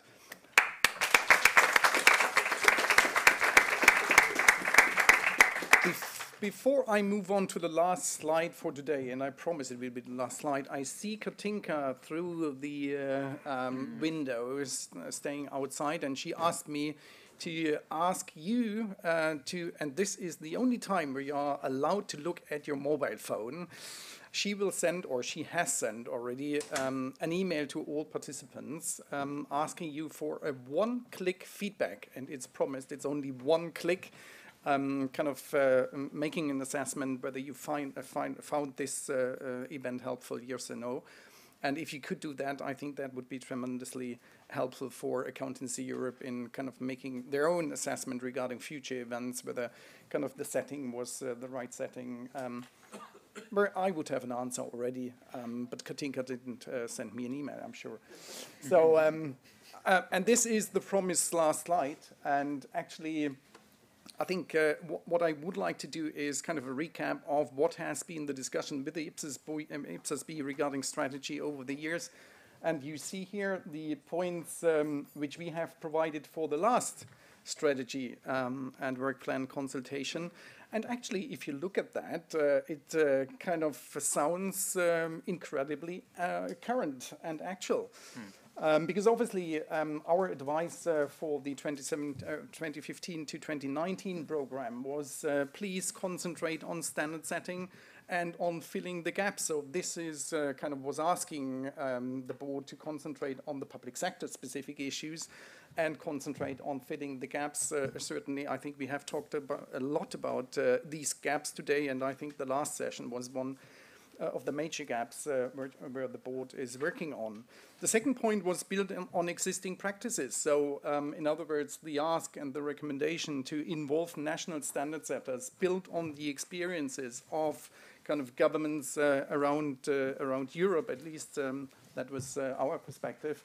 And I think not only the IPSAS project, but also your dialogue, which you started, shows that you have listened to that and really followed up on that. And the next 2 points really are actual and current as well. Focus on accruals-based standards and promote the use of accruals. I think that's theme E. It's still relevant, it's still on the agenda, and therefore certainly it is still high on the agenda of Accountancy Europe as well. And the last point, conceptual framework, is important. I think that was against the fact that obviously there was the kind of project starting around conceptual framework. Accountancy Europe asked you to really invest all efforts and endeavors to finalize that, which has been finalized and approved actually here in Brussels in September 2014, which was obviously, again, a good sign for Europe that you have been able to finalize that here in Brussels. So with that, certainly the advice on the new strategy is going to come. That's more a promise than a threat. But certainly we will stay connected to you and maintain the dialogue. And therefore, thank you very much for your openness to listen to the European voice here in Brussels and in Luxembourg and wherever you come to. Thank you very much. And last but not least, thank you all for coming to Brussels, for participating in this great discussion. I think it would not have been working without your contributions and your active participation. Therefore, thank you very much for that. And with that, I think we all deserve a drink. At least I need it. I'm sure you need it too. And with that, enjoy the drink. Thank you very much.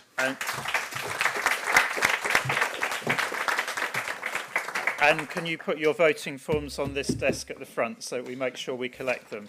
And Thank from you. an IPSAS staff perspective, if I could thank the Accountancy Europe staff, and in particular Katinka.